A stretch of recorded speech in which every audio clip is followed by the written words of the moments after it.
दादाजान, वो अब्बू आपको खाने पर बुला रहे हैं।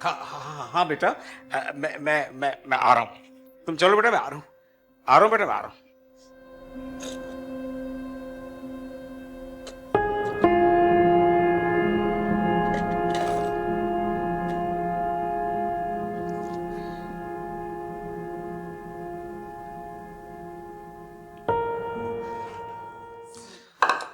अरे भाई मैमूना, जल्दी से खाना लाओ बाजी के लिए। हाँ हाँ, बस तैयार होने वाला है। हाँ भाई, भूख बहुत लग रही है हमें।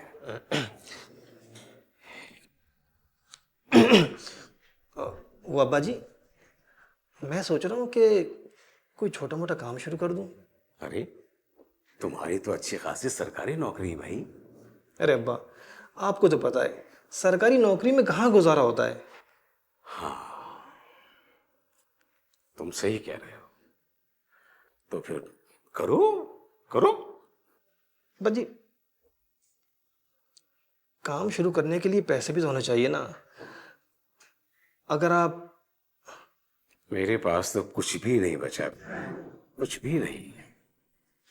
12 साल से जमीन का मुकदमा लड़ते लड़ते सब कुछ उसमें झोंक चुका हूं, और अब तो मुकदमा लड़ने की सकत भी नहीं है मुझ में।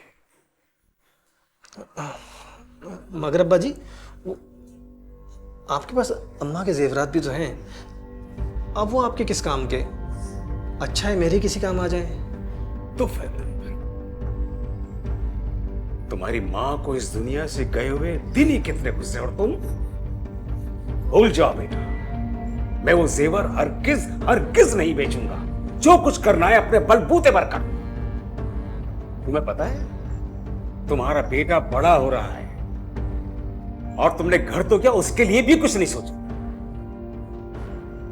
अब हर मामले में मेरी जानिब देखना छोड़ दो। तुम दोनों ने मेरी जिंदगी अजाब बनाकर रख दी है।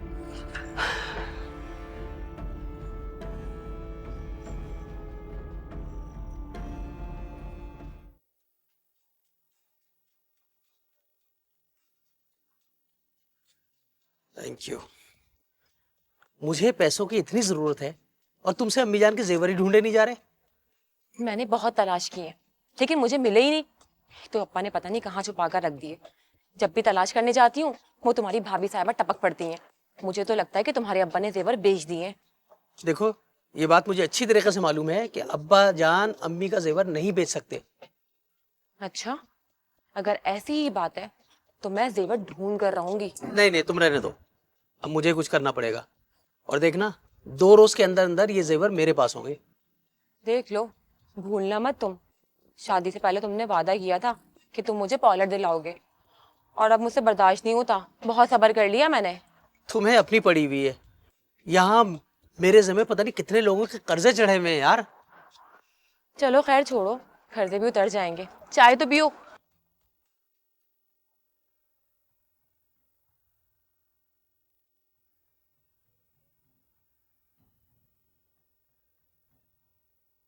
दादा, तो 1500 का बंदोबस्त ही कर दो। अबे जहर खाने के पैसे नहीं है, और वो शकरीन वाला गन्ने का जूस पिया बंगाली का, मोशन लग गए हैं, दवाई खरीदने के पैसे नहीं है यार। 1500 की बात कर रहा है। तुम लोगों को मैं पैसे दे सकता हूँ, 5-5 हजार रुपए। वे तू रहने दे, पहले लाला के पैसे तो उतार जा करके, नहीं तो तुझे उठा के डाल देगा बेकार खेम में। बात करता है यार, मेरा तो शेयर मार्केट में सब कुछ डूब गया। अब अगर तुम लोग मेरा साथ दो तो हम तीनों के हालात बदल सकते। वो कैसे? मेरी बात गौर से सुनो। तुम दोनों को मेरे घर डकैती मारनी पड़ी, और वहां से जो कुछ मिलेगा वो हम तीनों के दरमियान बांट जाएगा।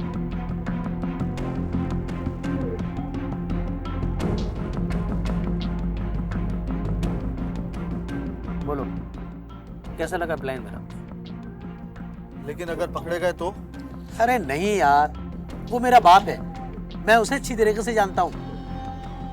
वो थाने में रिपोर्ट दर्ज कराने नहीं जाएगा, बल्कि रो पीट के घर में बैठ जाएगा। बेचारा बहुत शरीफ आदमी है। बोलो, क्या प्रोग्राम है? डन? देखो बेटा, इस कहानी में एक बच्चे की कहानी है ये, और इसमें बताया गया है कि बच्चा कितना बहादुर होता है? और ये नहीं नहीं, मेरे पास कुछ नहीं है, कुछ नहीं मेरे पास। अरे बच्चे को छोड़ दो, बच्चे को। अच्छा अच्छा अच्छा अच्छा अच्छा अच्छा अच्छा।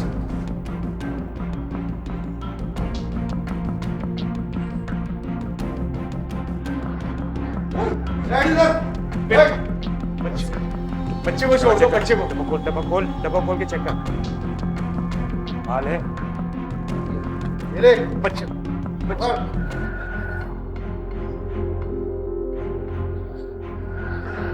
नहीं बेटा, घबराना नहीं बेटा।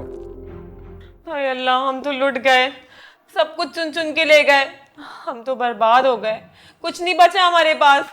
अरे यार बस भी करो ये रोना धोना, जो होना था वो हो गया, अब इन सब चीजों का क्या फायदा। तुम्हारी अम्मा के जेवरात तक ले गई। हाय अल्लाह, अब क्या होगा? अब्बा जी चले थाने चल के रिपोर्ट करवाते हैं। जो तुम्हारा दिल चाहे तुम लोग करो। मगर अब्बा जी शायद चल थाने चलते हैं। अरे छोड़ें भाई, मैं वैसे ही बहुत परेशान हूँ, कहाँ चक्कर लगाता फिरूंगा थाने कचहरियों के। और वैसे भी पुलिस वाले कहाँ पकड़ते हैं डाकुओं को, दंदनाते फिरते हैं पूरे शहर में। रहने दें, आपको क्या पड़ी है बिला वजह दूसरों के गम में दुबले होते फिर रहे हैं। चलें, आओ बेटा। तेरी मर्जी भाई, मैं तो तेरी भले के लिए कह रहा था।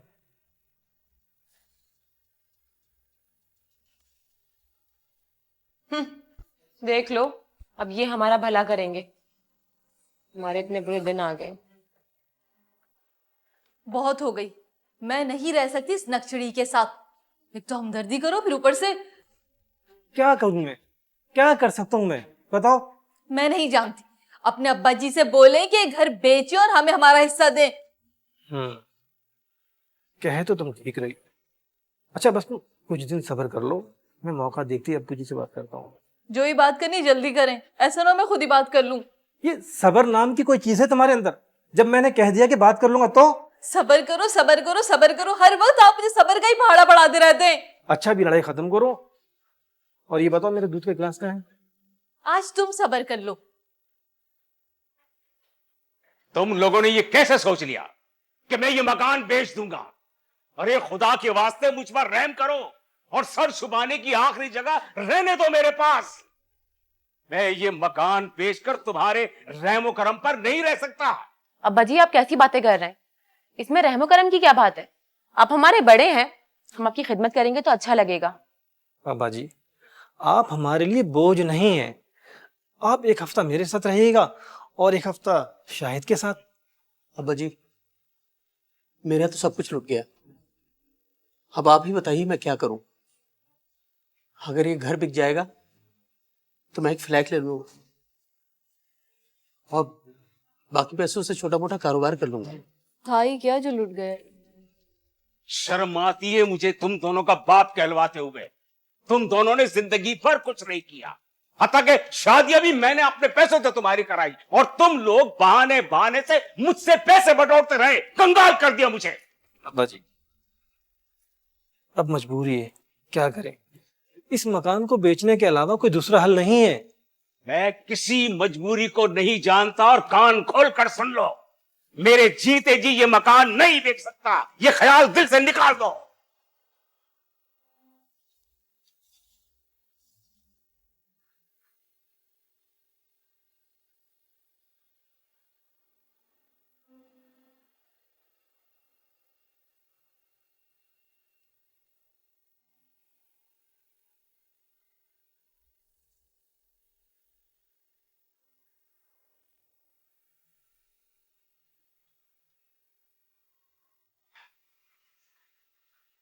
अरे कोई है?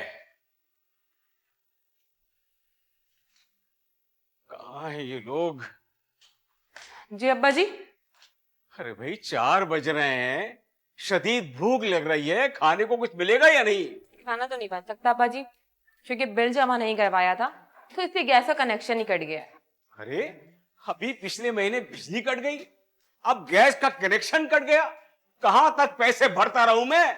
मेरे पास कानून का खजाना नहीं है। मुझे आपका तो पता नहीं है, लेकिन इतना पता है कि शाहिद बहुत कर्जे में है।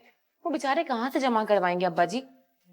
हाँ लेकिन अब्बा जी एक काम कर सकते हैं आप, भैया को बोले ना, उनकी गवर्नमेंट नौकरी है, वो जमा करवाएंगे, उनके लिए क्या मसला है। डालते रहो, एक दूसरे पर डालते रहो। अरे भुगतना तो मुझे पड़ता है ना, बेहिस लोग है ये। सवाल है क्या करूं, अब कहां से लाऊं?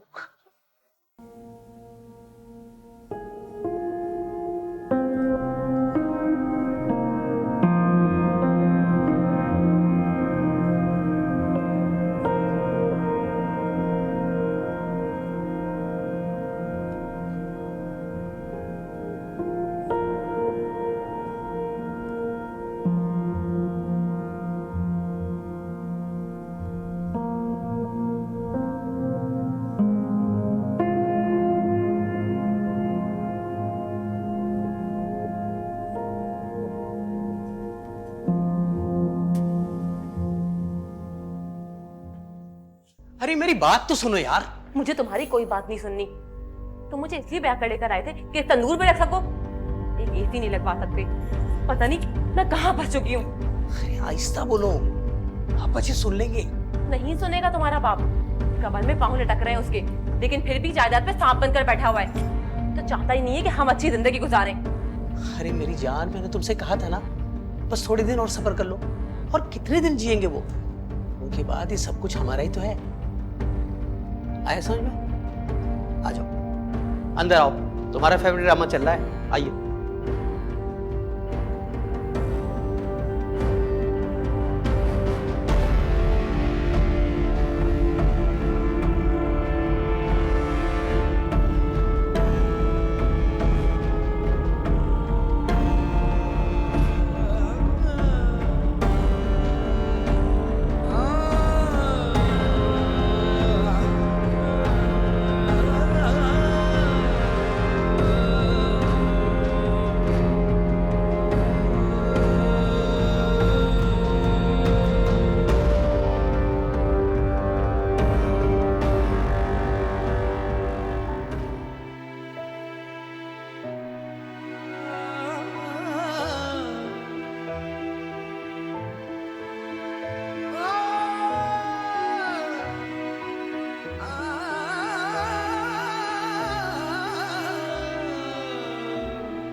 कल से अब्बा जी गायब है और तुम लोगों को कुछ पता ही नहीं है। तो हम क्या करें, हर वक्त कमरे में घुसे रहते हैं, अब क्यों उनकी चौकीदारी करते फिरें? मैं तो कह रही हूँ जाके उन्हें अब मुर्दा खानों में ढूंढ ही लें आप लोग। अरे अभी अब्बा जी को गायब हुए हुए एक ही दिन गुजरा है, हमें 2-4 रोज देख लेना चाहिए।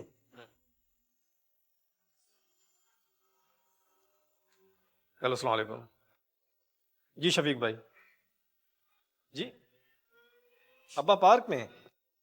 हाँ हाँ, वो चहलकदमी के लिए गए होंगे। जी जी, बहुत बहुत शुक्रिया। अब्बा जी पार्क में है, तुम ऐसा करो जाके अब्बू को ले आओ। क्यों, आप नहीं लेकर आ सकते अपने बाप को? क्यों, तुम्हारे मियाँ के पाँव में मेहंदी लगी हुई है क्या? वाह साहब वाह, सारे काम हम करें और जब हिस्से बंटवारे की नौबत आए तो आप फौरन बराबर की शराकतदार बन जाते हैं। जाओ तुम लेकर तो आओ, उसका भी हल ढूंढ लिया है मैंने। जाता हूँ। इन्होंने भी बहुत तंग करके रखा हुआ है हमें।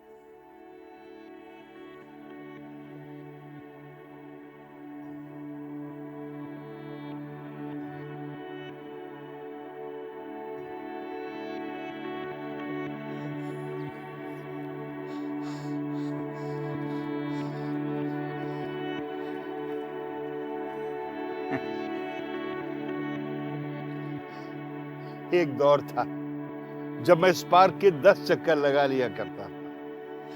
आज 2 चक्कर लगाने के बाद बैटरी ही जवाब दे जाती है, जितनी भी वर्जिश कर लो। बुढ़ापा ही असल बीमारी है।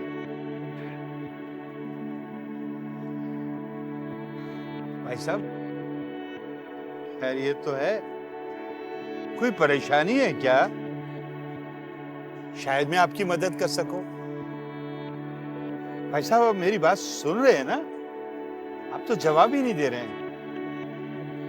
ये क्या है?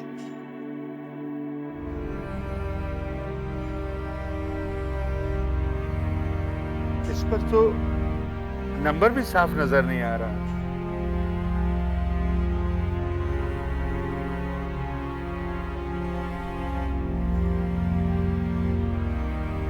आपको तो शदीद बुखार है। आपकी तबीयत कुछ ठीक नहीं है। मुनासिब समझें तो मेरे घर चले, यहीं करीब ही है। हाँ, ऐसा करेंगे, जब आप मेरे घर आएंगे ना तो कुछ खा पी लेंगे, फ्रेश हो जाएंगे, फिर जहां आप कहेंगे मैं आपको छोड़ दूंगा। चले आए, उठे उठे, हिम्मत से काम ले। आ जाए आ जाए, अरे आ जाए यार, सब ठीक हो जाएगा। आइए आइए।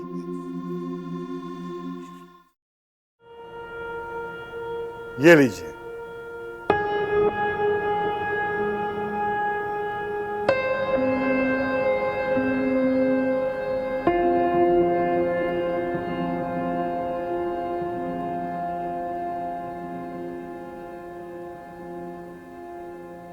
माशाल्लाह अब्दुल हकीम साहब, आप बिल्कुल नॉर्मल इंसान हैं।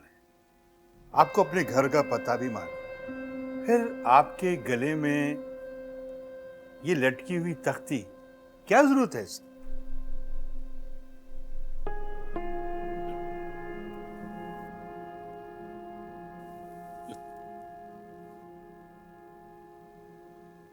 ये तख्ती नहीं है,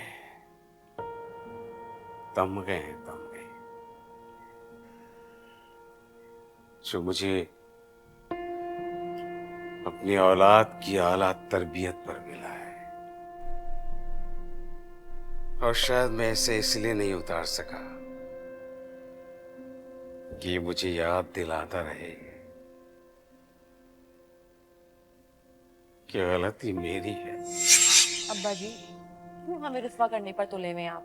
जब दिल चाहे आप चले जाते हैं, जब दिल चाहे आप मुंह उठाकर आ जाते हैं। आपने कभी सोचा है कि महल्ले वाले किस तरह की बातें बनाते हैं? इसीलिए तो हम लोग कह रहे थे आपसे कि घर बेचकर सबका हिस्सा दे दे, फिर घूमते रहिएगा जहां आपका जी चाहे। मुझे तो लगता है इनका ज़हनी तवाज़ुन ही बिगड़ गया है। अब कौन रोजाना इन्हें पकड़ पकड़ के लेकर आता रहेगा? तख्ती डाल दे इनके गले में, कम से कम लोग इन्हें घर तो पहुंचा दिया करेंगे। अब्बा जी, आपको खुदा का वास्ता है, कम से कम हमारी इज्जतों का तो ख्याल कर ले। मुझे पता था आप लोग कोई बंदोबस्त नहीं करेंगे, मैंने कर लिया इंतजाम।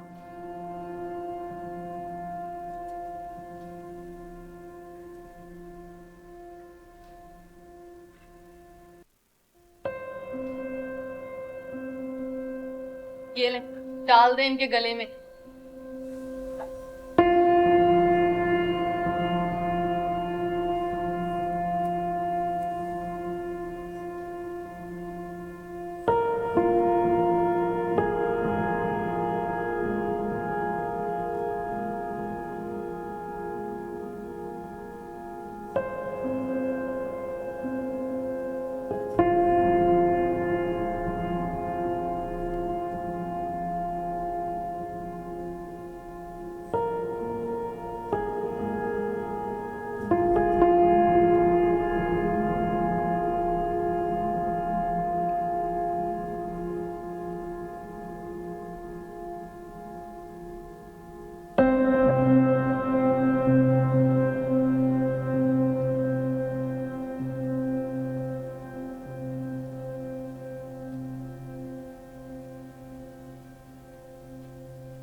बस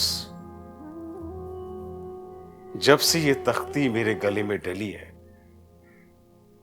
मेरा सब्र, मेरी हिम्मत सब खत्म हो गया और मैंने अपने आप को, खुद को हालात के धारे पर छोड़ दिया। आप इसे उतार कर फेंक क्यों नहीं देते? क्या करता उतार के? सोचा कि ऐसे तो ऐसे ही सही, क्योंकि औलाद के लिए बाप से ज्यादा जरूरी जन जर जमीन हो जाए और उसके हुसूल के लिए अपने ही बाप के माल पर डाका। का क्या मतलब? क्या बताऊं मैं आपको?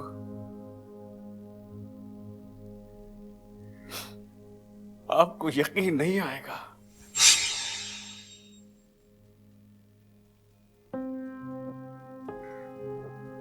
अस्सलाम वालेकुम अब्दुल हकीम साहब। अरे वालेकुम अस्सलाम। सलीम कहाँ भाई जा रहे हैं कैसे? जनाब? मैं आपको छोड़ देता हूँ। नहीं, बस ये नजदीक ही जा रहा हूं मैं। अच्छा हाँ, मुझे याद आया, शाहिद का दोस्त आया था मेरे पास जेवर बेचने के लिए।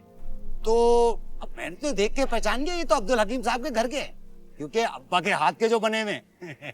अच्छा खैरियत, ये जेवर बेचने की नौबत क्यों आई? जेवर? हाँ हाँ हाँ हाँ, वो क्या कहते हैं, वो घर में रखे हुए थे ना, तो सोचा कि चलो कुछ काम आ जाए। अच्छा, अब जब कभी भी जेवर बेचने की नौबत आए या कोई ऐसी बात हो तो आप मुझे कॉल कर दिएगा। खुद आने की जरूरत नहीं है, ना किसी को भेजना। हाँ हाँ, चलो मैं आपको छोड़ देता हूँ। नहीं बैठे ना। आप जाइए, मैं चला जाऊंगा।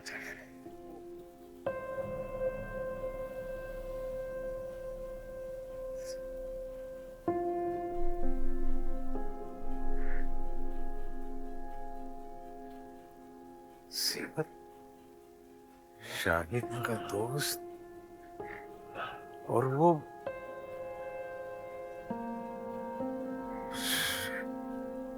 शाहिद, ये क्या? ठीक है बेटा,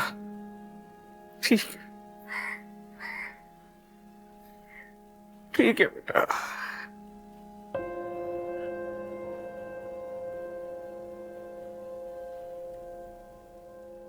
ये बाप की कमाई पर पलने वाले नौजवान न जाने क्या समझ बैठे हैं खुद को। क्या इन पर बुढ़ापा नहीं आएगा? गलती मेरी है, मेरी गलती है कि मैं औलाद की मोहब्बत में उनकी हर ख्वाहिश पूरी करता चला गया। वो बोलते रहे, वो मांगते रहे, मैं देता गया, उनकी सारी ख्वाहिशात पूरी करता चला गया, यहां तक कि वो बिगड़ गए, निकम्मे हो गए। हर मामले पर वो मेरी ही तरफ देखते थे। मेरे कंधों की उन्हें इतनी आदत हो गई, वो अपने पांव पर खड़े नहीं हो सके। और सुनाइए वकील साहब, वकालत कैसी चल रही है आपकी? बस जी, शुक्र अल्लाह ताला का। पिछले दिनों बार का इलेक्शन हुआ था, उसमें आप लोगों की दुआ से सदर मुंतखब हुआ हूँ। तो आजकल फुर्सत ही नहीं मिलती उन जमीनों से, तो केसेस ज़रा लेने कम कर दिए हैं। माशाल्लाह, मुबारक हो। अच्छा ये बताएं, आज कैसे आना हुआ आपका? अब्दुल हकीम साहब से मुझे मिलना था, ज़रा उनको बुलवा दीजिए, उनसे बात करनी है कुछ। अब्बा जी, अब वो वकील साहब, अब्बा जी तो इस्लामाबाद गए हुए हैं। आप ऐसा करें कि हम लोगों को बता दें, हम उन्हें जल्द से जल्द बुला लेते हैं। देखिए, बात दरअसल ये है कि अब्दुल हकीम साहब का जो ज़मीनों का केस चल रहा था पिछले 12 साल, उसका कुछ फैसला होता तो नज़र नहीं आता। सामने वाली पार्टी ने ऑफर दी है कि वो 2 करोड़ रुपए ले लें और केस से दस्तबरदार हो जाएं। वकील साहब, हमें मंजूर है। देखिए, आपके मंजूर करने से कुछ नहीं होता, हमें कुछ कागजी कार्रवाई करनी होगी। अब्दुल हकीम साहब के सिग्नेचर चाहिए होंगे, उनके अंगूठे के निशानात चाहिए होंगे। मेरा ख्याल है फिलहाल मैं चलता हूँ, आप 1-2 रोज में उन्हें बुलवा लीजिए। ऐसा ना हो कि सामने वाली पार्टी मुकर जाए और फिर आप लोगों को कोर्ट के चक्कर लगाने पड़े। अरे नहीं नहीं, आ जाएंगे अब्बा जी 1-2 दिनों में वापस। बस, तो वो फिर जैसे ही आ जाए मुझे बता दीजिएगा, मैं फिर आ जाऊंगा। ठीक है जी। चलिए चलिए।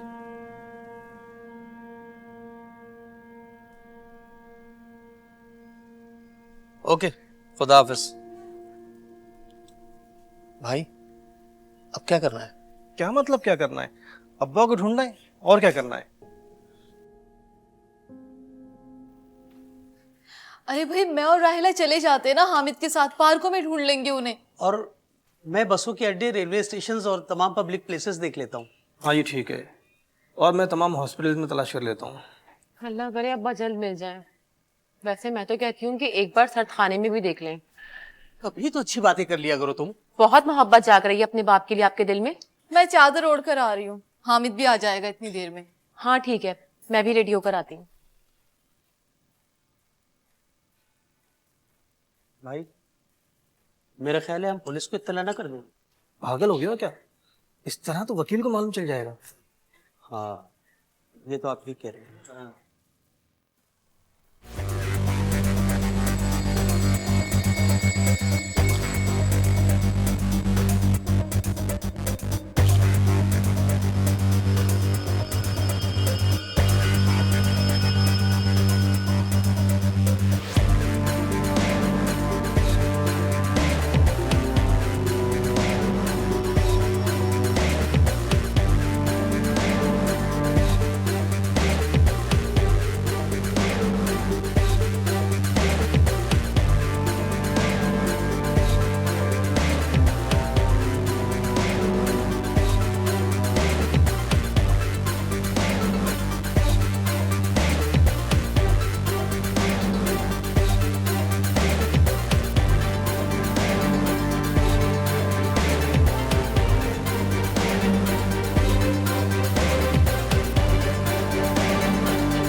वैसे एक बात कहूं,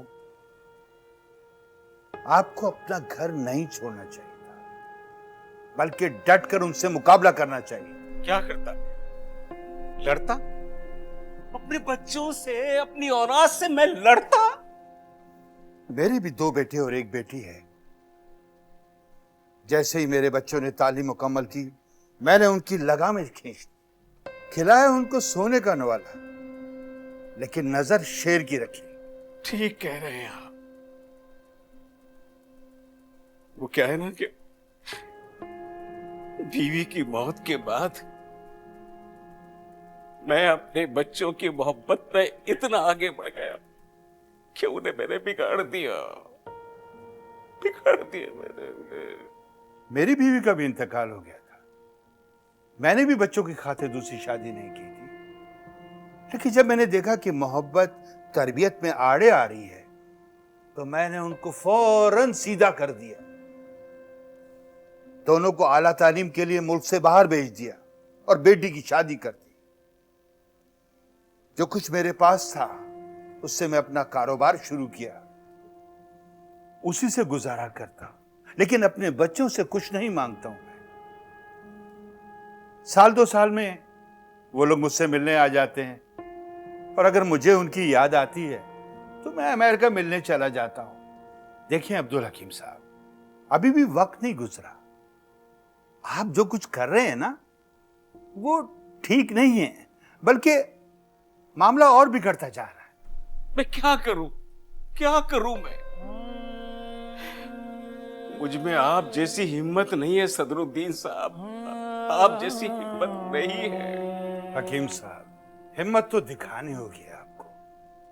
मैं दूंगा आपका साथ। इस उम्र में ये सड़कें नहीं, वो घर है आपके आराम की जगह, जिसे आपने अपने खून पसीने की कमाई से बनाया है।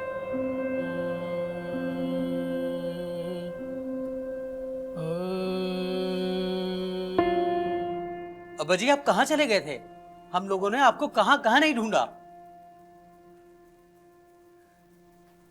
अब्बा जी, आपको पता है, जब से आप गए हम लोग एक पल नहीं सो सके। दिन रात हमने जाकर गुजारे हैं।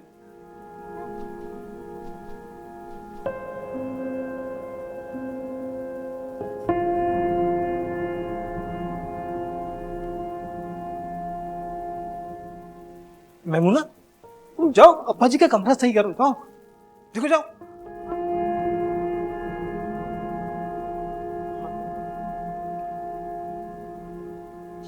भाई अब्बा जी को हुआ क्या? कुछ समझ नहीं आ रहा, क्यों इतने गुमसुम गुमसुम में, क्या बात है?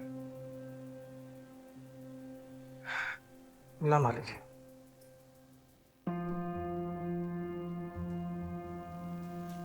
हामिद सो गया क्या? जी अब्बा जी। आज मैंने तुम सब लोगों को इसलिए बुलाया है, आज अपनी जिंदगी का बहुत आम फैसला करने जा रहा हूं। जी अब्बा जी। देखो बच्चों, औलाद से बढ़कर कुछ भी नहीं, और वालिदैन पर औलाद की तरबियत का फर्ज है। और मैं शर्मिंदा हूं तुम लोगों से कि मैं तुम लोगों की तरबियत सही नहीं कर सका। अब्बा जी दूध पी लीजिए, कितने कमजोर हो गए आप। तुम्हें पता है अब्बा जी मीठा ज्यादा पीते, तुमने शुगर डाल दी इसके अंदर? डाल दिए।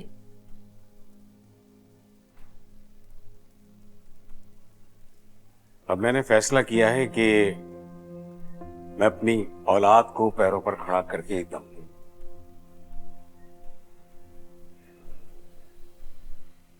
और ये मुझे बहुत पहले कर लेना चाहिए था। अब तुम लोगों के पास सिर्फ 1 महीने का वक्त है, और इस दौरान तुम अपना अपना बंदोबस्त कर लो।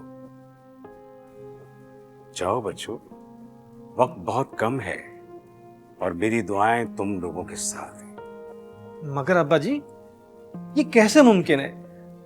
आप तो हमें घर से निकाल रहे हैं। घर? कौन सा घर? ये घर अब हमारा नहीं रहेगा, इसे मैं तोड़कर ओल्ड हाउस बना रहा हूं। क्या?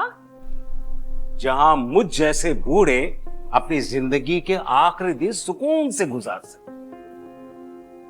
अब्बा जी, आप वो 2 करोड़ रुपए तो हमें दे दें, ताकि हम अपने अपने मकान खरीद सके।